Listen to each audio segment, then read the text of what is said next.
Thanks for clicking. I am happy to have you with me. I am Ravind Harin Khede. Welcome to my YouTube channel Learn English with RK.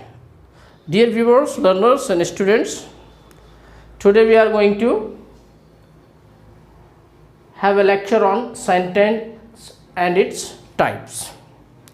छात्रों, इसके पहले मैंने कहा था कि मैं इसके बाद सीधे टेंस शुरू करूंगा, but I thought it would be nice for me to let you know the concept of tense and its type before we start learning tense.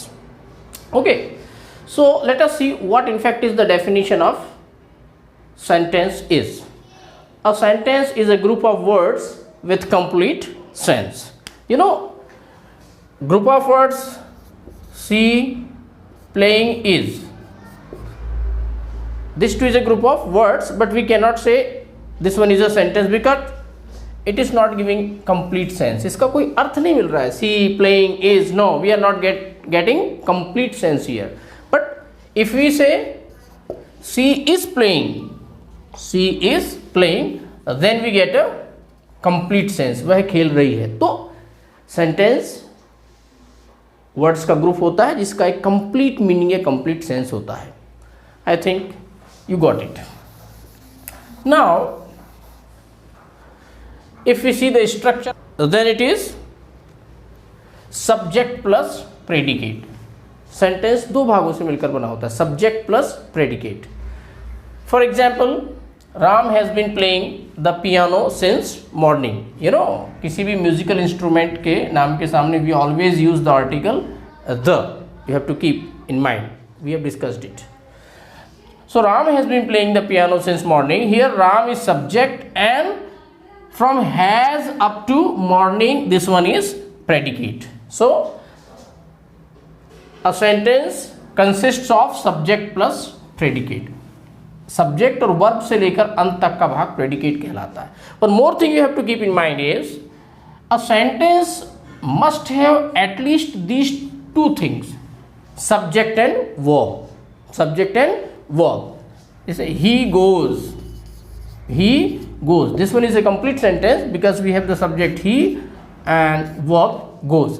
But one more thing you see here, come here. Now you will say, sir, यहाँ तो subject नहीं है. How can we say this one is a sentence? This too is a sentence. ये भी sentence है, but ये कौन सा sentence है? Imperative sentence है ये. यहाँ हम ये नहीं कह सकते subject नहीं है. यहाँ पर subject है. कम हियर में सब्जेक्ट है, but that is you which is implied और अंडरस्टूड. जो अंडरस्टूड है अव्यक्त रहता है, पर इम्पेरेटिव सेंटेंस में भी सब्जेक्ट होता है, वो होता है यू, जिसे हम व्यक्त नहीं करते. Instead of saying you come here, we simply say come here. ये कहने की बजाय कि तुम यहाँ आओ, हम सब क्या बोल देते हैं? Come here. तो आपको एक बात ही दिमाग में रखनी कि किसी भी सेंटेंस में सब्जेक्ट और वर्ब का होना जरूरी है, otherwise that will not become a sentence. Now we will see types of sentence. देखो, ये सब चीज़ें आपको जानना बहुत ज़रूरी है. अभी आप इस वीडियो लेक्चर में देखेंगे कि बहुत सी बातें आपको पहले से मालूम होंगी, पर कुछ एक ऐसी चीज़ें आपको बीच में अंत में मिलेंगी जो आपके लिए बहुत ज़रूरी हो जाएंगी. इसलिए मेरा आग्रह है कि आप you have to see the video completely, है ना, don't skip it. So from the competition point of view you need to know all these types of sentence. First one is declarative sentence, second one is interrogative sentence, third one is imperative sentence, fourth one is optative sentence, and fifth one is exclamatory sentence. So in very brief I tell you, declarative sentence means यहाँ पर हम कोई चीज़ को declare करते हैं. We assert something, we declare something. हम कोई बात को जोर देकर कहते हैं या उसकी घोषणा करते हैं. For example, he is singing. तो here we are declaring that he is singing. Here we are asserting that he is singing. So this one is assertive sentence. अभी इसकी चर्चा हम फिर वन बाय वन डिटेल में करेंगे. Second one is interrogative sentence, प्रश्न सूचक वाक्य जिससे हम कोई क्वेश्चन करते हैं.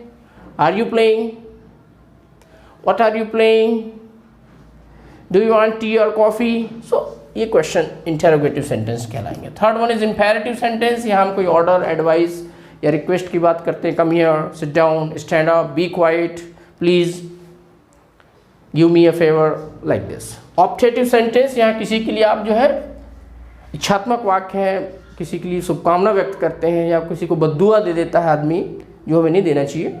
For example optative, may God bless you, may you progress leaps and bounds, है ना, may you live long, may you have a happy journey. तो ये सब शुभकामनाएं हैं। या फिर बद्दुआ है तो है ना, may you die soon, may you fail in the examination, which we should never say. And fifth one is exclamatory sentence, विस्मय सूचक वाक्य। जब आपके अंदर कोई सडन फीलिंग आती है, चाहे वो फीलिंग में बी ऑफ जॉय, खुशी की हो सकता है, may be of sorrow, may be of anger, may be of surprise, तो ऐसी स्थिति में वी यूज एक्सक्लेमेटरी सेंटेंस, है ना। जैसे कोई बच्चा आपको लग रहा है कि पास भी नहीं हो पाएगा और आपको पता चला कि ही गॉट 90+, तो you got 90+, so that is what exclamatory sentences. इनको हम फिर डिटेल में पढ़ेंगे one by one. So let's get started without any further edu. So first one is declarative और असर्टिव सेंटेंस। इसको स्वीकारात्मक वाक्य हिंदी में हम कहते हैं। जहाँ जरूरी होगा वहाँ हम हिंदी का प्रयोग करेंगे। कुछ छात्रों ने ये बात रखी कि sir you have to use Hindi more and English less, but हम अंग्रेजी सीख रहे हैं, that's why but natural I use more English and less Hindi, otherwise आप सीख कैसे पाएंगे and you will not get convinced also. So see, assertive और डिक्लेरेटिव दोनों कहा जाता है। इसके भी दो प्रकार होते हैं, affirmative plus and second one is negative.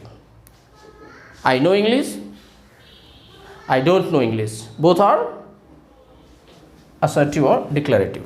अब देखिए इसके बारे में थोड़ा याद रखना है कि जो डिक्लेरेटिव और असर्टिव सेंटेंस जो होते हैं, so these sentences simply express any statement, fact और ओपिनियन। ये जो डिक्लेरेटिव सेंटेंस होते हैं ये कोई स्टेटमेंट को व्यक्त करते हैं, कोई फैक्ट यानी तथ्य को व्यक्त करते हैं, या कोई ओपिनियन यानी किसी विचार को व्यक्त करते हैं। They always and with a period और फुल स्टॉप। डिक्लेरेटिव सेंटेंस हमेशा किसी पीरियड या फुल स्टॉप पर समाप्त होते हैं। पीरियड या फुल स्टॉप का मतलब ये point, this point is known as period और फुल स्टॉप।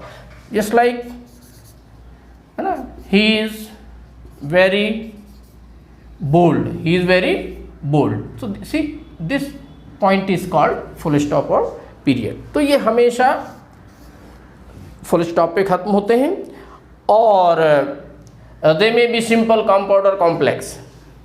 ये जो है सिंपल, कंपाउंड और कॉम्प्लेक्स कुछ भी हो सकता है, तीनों हो सकते हैं, बस अंत में फुल स्टॉप का होना जरूरी है। For example, Shubh runs very fast, Shubh बहुत तेज दौड़ता है, here it is a full stop, this one is a simple sentence. You can have इधर टी और कॉफी, आप चाय या कॉफी में से कुछ भी ले सकते हैं, तो this one is a compound sentence because we are using the conjunction, I mean to say coordinating conjunction or. The third one is a complex sentence. You spoke so slowly that, आपने इतने धीरे से बोला कि few could listen what you said. लगभग कोई सुन ही नहीं सका आपने क्या कहा, क्योंकि हमने पढ़ा था डिटरमिनेटिव के साथ few means no, very very I mean to say negligible number we can say. Okay? तो अभी हम जो ये 5 टाइप्स पढ़ रहे हैं ना, ये एक सेंटेंस में छुपे पर्पस को बेस मानकर पढ़ रहे हैं। These are the types based on purpose. एक सेकेंड जो डिवीजन का बेस होता है स्ट्रक्चर, स्ट्रक्चर को बेस मानकर हम जब सेंटेंस को डिवाइड करते हैं तो वो होता है सिंपल, कंपाउंड और कॉम्प्लेक्स। एक फाइनाइट वर्ब हुआ तो सिंपल, एक से अधिक फाइनाइट वर्ब होने पर वो कंपाउंड या कॉम्प्लेक्स कहलाता है, जिसको हम बाद में पढ़ेंगे at the time of studying clause. Now we are going to take the second one, which is interrogative sentence. So now we are taking second type of sentence, that is interrogative sentence. To interrogate something, interrogate करना है ना, पूछताछ करना, प्रश्न करना। So we use interrogative sentence to ask question. प्रश्न पूछने के लिए इनका प्रयोग हम करते हैं। And these sentences always end with question mark, इनके अंत में हमेशा क्वेश्चन मार्क आता है। Interrogative sentence is of three types we can say. Yes or no question or yes or no answer type question, and the structure is helping verb, subject, main verb, object plus something and question mark. तो yes or no type question starts with the helping verb. इनका उत्तर yes या no होगा, हाँ या ना होगा. Second one is Q word और question word. Question तो जो WH वर्ड से शुरू होते हैं, इनके सामने और एक WH वर्ड आ जाता है. WH word plus HV plus subject plus main word plus object at last question mark, which is a must. And third type we can say choice question, जहां आपके पास चॉइस होता है. Helping verb, subject, main verb, O1 और O2 दो object रहेंगे, उसमें से किसी एक का आपको चयन करना होता है. सो लेट अस सी सम एग्जांपल्स. ये बहुत सिंपल चीज़ है, इंटरेस्टिंग और थोड़ी समझने लायक चीज़ है. Imperative, optative and exclamatory, but संक्षेप में इसको हम पढ़ा रहे हैं आपको. First question, are you pursuing LLB. याद रखें यहाँ पे हम अक्सर कुछ लोग यहाँ पॉइंट लगा देते हैं, which is not right. LLB should be written like this. LLB, there should be no point. LLB full form is bachelor of laws. And वहाँ लॉज, बैचलर ऑफ लॉज, देखिए ये इसको थोड़ा सा थोड़ी बात अलग हो गई, पर आपको बता दूं बैचलर ऑफ लॉज LAWS. ये लॉज एस आता है इसलिए हम LL लिखते हैं. LLB bachelor of laws. And what is the full form of LLM? Master of laws. वो LAWS लॉज के कारण हम 2 L लिखते हैं. So are you pursuing LLB? क्या आप LLB कर रहे हैं? तो आंसर विल बी हाँ, आई एम परस्यूइंग LLB. और नहीं कर रहे हैं तो no, I am not pursuing LLB. तो आंसर या तो यस होगा या नो होगा. तो ये हेल्पिंग वर्ब से शुरू होते हैं. इसकी चर्चा हम बाद में करेंगे, कैसे नेगेटिव, इंट्रोगेटिव सब बनाते हैं, that's a different thing. Second question, when did Indian constitution come into being. यहाँ आंसर यस और नो नहीं होगा. भारतीय संविधान जो है कब अस्तित्व में आया? कम इनटू बीइंग, या हम इसको कम इनटू फोर्स, या हम इनको कम इनटू एग्जिस्टेंस, ये सब बोला जाता है. Come into force, come into existence, कम इनटू बीइंग, है ना, कम इनटू इफेक्ट, इन सब का मतलब होता है अस्तित्व में आना. तो when did Indian constitution come into being, भारतीय संविधान कब अस्तित्व में आया? तो आपको you have to give a particular answer. Here we are seeking some information. अब ये नहीं बोल सकते यस और no. Answer will be Indian constitution came into being on 26th January 1950, और on this date India became a republic. That's a different thing. तो ये WH word वाला हो गया सेकेंड टाइप. थर्ड वन देखिए, डू यू स्पीक हिंदी और English. आप हिंदी या इंग्लिश क्या बोलते हैं? तो इसका आंसर यस और नो नहीं होगा. आप बोलेंगे आई स्पीक हिंदी या फिर आई स्पीक इंग्लिश. तो यहाँ पर चॉइस वाला क्वेश्चन है ये, दो में से एक. या फिर हमने बोला कि विल यू स्पीक, इसको डू यू स्पीक की जगह हम इसको ऐसा कर ले तो ज़्यादा अच्छा होता. मान लीजिए इंटरव्यू में आपसे इंटरव्यू बोर्ड पूछेगा will you speak in Hindi और English. So you will answer I will speak in Hindi या I will speak in English. Choice question. एक और देखो, थोड़ा इसको कैटेगराइज तो नहीं किया, but it's a different question. You know, has the bell rung. आपने किसी अपने मित्र से पूछा क्या घंटी बज गई, तो वो ना तो यस बोलेगा, ना ही नो बोलेगा, और ना कोई जवाब देगा, ना कोई चॉइस वाली बात नहीं. ही में से आई डोंट नो, मुझे नहीं मालूम. So this two is an answer. अब एक बहुत इंटरेस्टिंग चीज जो इसका एसेंस ऑफ द डिस्कशन है वो ये है कि function doesn't always match with the form. किसी सेंटेंस का जो फंक्शन है, कार्य है, जरूरी नहीं कि उस सेंटेंस के स्ट्रक्चर या फॉर्म से वो मैच करे. जैसे देखो, ये देखो, ये तो क्वेश्चन लग रहा है नहीं, हमारा sentence, who doesn't know Shri Ramnath Kovind ji. Ramnath Kovind ji को कौन नहीं जानता? यदि हम इसके स्ट्रक्चर की बात करें, फॉर्म की बात करें, तो it is an interrogative sentence, है क्या नहीं? कौन रामनाथ कोविंद जी को नहीं जानता? सो फॉर्म या स्ट्रक्चर में ये इंट्रोगेटिव है, पर इसका फंक्शन क्या है बताइए? फंक्शन डिक्लेरेटिव सेंटेंस का है. इसका मतलब क्या हुआ? Everyone know Shri Ramnath Kovind ji, first citizen of India को कौन नहीं जानता। तो आप ये कहना चाह रहे थे कि हर कोई रामनाथ कोविंद जी को जानता है, पर ये ना कह के आपने डिक्लेरेटिव ना कह के इफेक्टिव बनाने के लिए आपने इसको इंट्रोगेटिव फॉर्म में बोल दिया, who doesn't know Ramnath Kovind ji. तो ये इंट्रोगेटिव इसका फॉर्म या स्ट्रक्चर है, but function is of declarative. तो जरूरी नहीं कि फंक्शन फॉर्म से मैच करे। सेकेंड सेंटेंस देखो, आप कभी कभी ये पूछना चाहते हैं कि तुम मुझे नहीं जानते, यू डोंट यू नो मी, तुम मुझे नहीं जानते। इसको आप देखिए असर्टिव फॉर्म में भी बोल सकते हैं, बट आपको इंटोनेशन चेंज करना पड़ेगा, जो पिच को थोड़ा सा हाई करना पड़ेगा।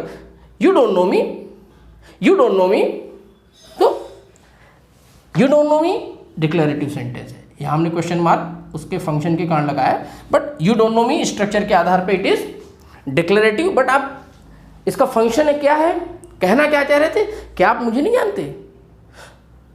तो मैं समझता हूँ आपकी बात समझ आ गई कि फंक्शन का फॉर्म से मैच होना जरूरी नहीं है। छात्रों, इस वीडियो लेक्चर में हमने ये दो ही टाइप पर चर्चा किया। अब सेपरेट वीडियो लेक्चर होगा जिसमें मैं ऑप्टेटिव पे चर्चा करूंगा, then there will be another video lecture on imperative and one more separate video lecture for exclamatory sentence। छात्रों, यदि कोई आपको डाउट हो तो आप कमेंट सेक्शन में रखिए। और हाँ, मैं एक बात कहूँ कि as you know I teach in school for excellence Katangi Balaghat. तो 6वीं से 12वीं तक उत्कृष्ट विद्यालय में 1,500-2 हज़ार बच्चे, यदि हर बच्चा भी मेरे चैनल को सब्सक्राइब करता है तो I will have a good number of subscribers. Please don't forget to subscribe my channel और अपने मित्रों से भी कहिए। Thanks for watching.